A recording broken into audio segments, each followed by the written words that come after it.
Pada zaman dahulu, di sebuah desa di daerah Jawa Tengah, hidup seorang pemuda bernama Jaka Tarub. Ia tinggal bersama ibunya yang biasa dipanggil Mbok Rondo. Ayahnya sudah lama meninggal. Sehari-hari Jaka Tarub dan Mbok Rondo bertani di sawah. Jaka Tarub adalah seorang pemuda yang sangat senang berburu. Ia juga seorang pemburu yang handal. Keahliannya itu diperolehnya dari mendiang ayahnya. Pagi itu, Jaka Tarub telah siap untuk berburu ke hutan. Bu, aku pergi berburu dulu ya. Oh iya, hati-hati ya nak. Ya bu. Semoga Jaka Tarub membawa pulang seekor menjangan untuk dimakan beberapa hari ke depan. Aku mau tidur dulu. Tak lama kemudian, di tengah hutan, Jaka Tarub berhasil memanah seekor menjangan.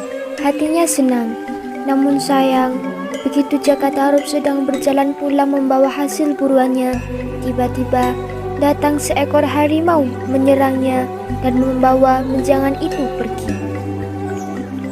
Baru kali ini aku mengalami nasib kecil ini. Kalau tugas sudah di tangan, langsung datang buat. Ada apa ini? Tidak boleh menunjukkan yang tidak. Nasib sial belum mau meninggalkan Jaka Tarub. Setelah berjalan dan menunggu beberapa kali, satu hewan pun tak ada yang melintas di depannya.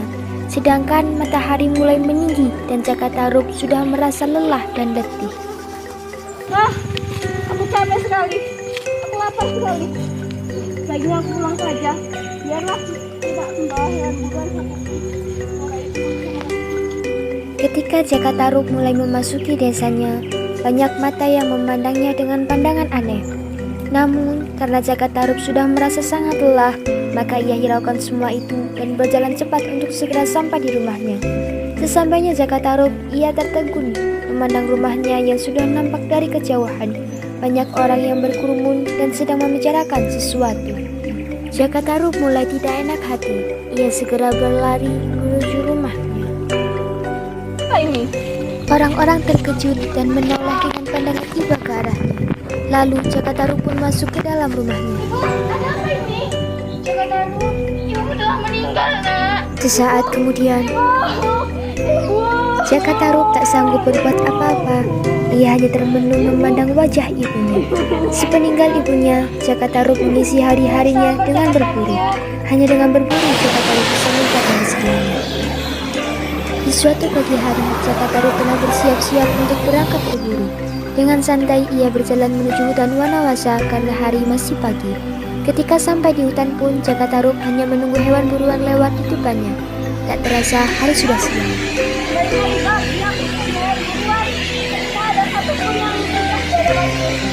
Aku haus sekali. Baiklah, aku akan mencari air.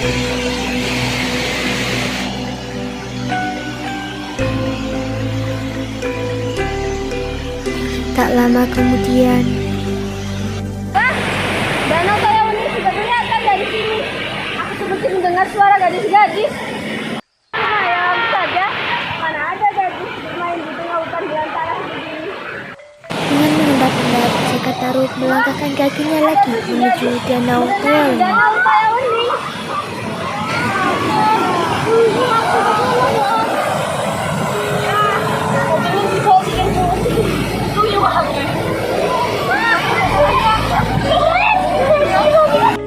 Dengan hati-hati Jaka Tarub berjalan menghampiri tumpukan batu itu.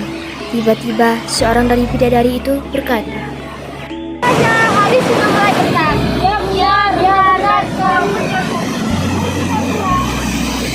para bidadari itu keluar dari danau dan mengenakan pakaian mereka masing-masing.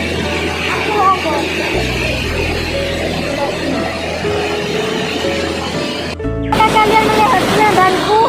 Kamu katakan di mana selendangmu itu Nawangwulan? Di sini tapi bersama-sama kalian. Tapi tidak melihatnya. Bagaimana ini kalau tidak ada selendang? Aku tidak bisa pergi ke kayangan. Ayo kita mencari di sana. Karena Nawangwulan tidak menemukan selendangnya, maka teman-temannya pun ikut membantu mencari selendang tersebut. Tapi usaha mereka sia-sia karena baju Nawangwulan sudah dicuri oleh Jaka Tarub dan juga waktu. Akhirnya seorang bidadari berkata, Maafkan kami Nawang Wulan, kami tidak bisa menemukan ayahku. Maafkan kami harus sudah pulang ke kayangan. Baiklah, kalian memang seharusnya sudah pulang ke kayangan. Nawang Wulan tidak dapat berbuat apa-apa lagi. Ia hanya bisa melambaikan tangan kepada keenam temannya yang terbang perlahan meninggalkan danau Toyawening. Nawang Wulan merasa putus asa dan tiba-tiba berucap, Memang ini sudah nasibku untuk menjadi penghuni bumi. Aku harus bagaimana ini? Apakah aku harus berendam di danau ini selamanya? Siapa yang bisa memberi kepandaian akan kujadikan saudaraku di layar perempuan. Layar laki-laki akan kujadikan ia suamiku. Jakataru pun keluar dari persembunyiannya dan berjalan ke arah danau. Ia membawa baju mendiang ibunya yang diambilnya ketika pulang tadi. Jakataru segera meletakkan baju itu yang diambil atas sebuah batu besar seraya berkata,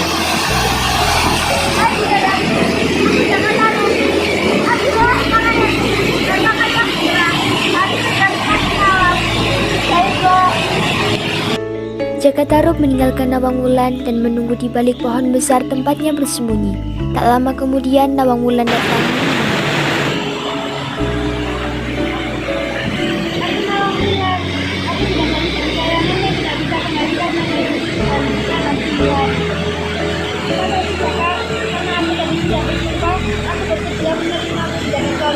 Terima kasih Nawang. Kalau begitu, ayo kita pulang. Baiklah. Hari berganti hari, bulan berganti bulan. Tak terasa rumah tangga Jakataru dan Nawang Wulan telah dikaruniai seorang putri yang diberi nama Nawangsi. Tak seorang pun penduduk desa yang mencurigai siapa sebenarnya Nawang Wulan. Jakataru mengakui istrinya itu sebagai gadis yang berasal dari sebuah desa yang jauh dari kampungnya. Sejak menikah dengan Nawang Wulan, Jakataru merasa sangat bahagia. Namun, ada satu hal yang mengganggu pikirannya selama ini.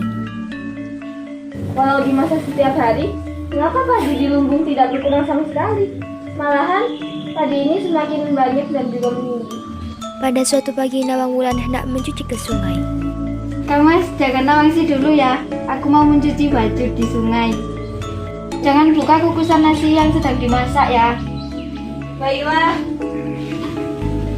Ketika sedang asyik bermain dengan Nawangsi, Jakataru teringat akan nasi yang sedang dimasak istrinya. Oh iya, tadi ibumu memasak nasi. Biar bapak lihat dulu ya nak. Tanpa sadar, Jakataru membuka kukusan nasi itu. Hanya ada setangkap Ia lupa padi. akan pesan Nawang Apa yang Wulan. sebenarnya Nawang Wulan lakukan? Tiba-tiba Nawang Wulan telah sampai di rumah menatap marah kepada Kang Mas, suaminya di kenapa pintu. kau melanggar pesanku? Bilanglah sudah kesaktianku untuk merubah setangkai padi menjadi sebagul nasi. Mulai sekarang kau harus menyiapkan aku lesu untuk menumbuk padi. Maafkan aku Nawang Wulan, aku menyesal tak menghiraukan perkataanmu. Ya apa mau dikata, semuanya sudah terlambat. Sekarang aku harus menumbuk padi untuk kita masak. Baiklah, aku akan mempersiapkan lesu untukmu. Sejak kejadian itu, mulailah terlihat persediaan padi mereka semakin lama semakin menipis. Ketika sedang menarik batang padi yang tersisa sedikit itu, Nawang Wulan merasa tangannya memegang sesuatu yang lembut. Karena penasaran, Nawang Wulan terus menarik benda itu. Selendangku, kenapa ada di sini? Pasti Jakataru yang telah mencurinya. Aku tidak menyangka bahwa Jakataru yang telah mencurinya. Aku ingin segera kembali ke kayangan. Aku rindu dengan saudara-saudaraku di kayangan. Bulan. Hari sudah mulai petang, tapi tak kutemukan. Namun sudah juga Bulan. Mana mereka? Bulan, kau dari mana saja? Aku mencarimu kemana-mana. Kenapa kau tidak melakukan ini kepadaku, Jakataru? Maafkan aku, Bulan. Maafkan aku. Mulai sekarang kau harus mengasuh Nawangsi sendiri. Adalah bidadari, dan aku akan kembali ke keluarga itu di kayangan.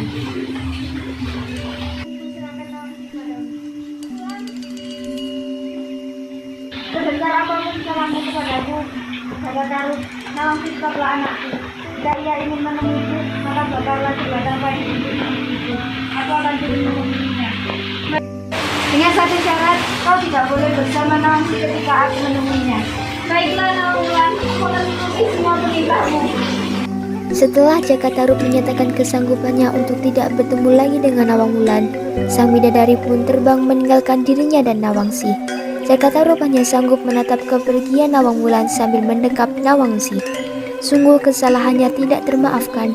Tiada hal lain yang dapat dilakukannya saat ini selain merawat Nawangsi dengan baik seperti pesan Nawang Wulan.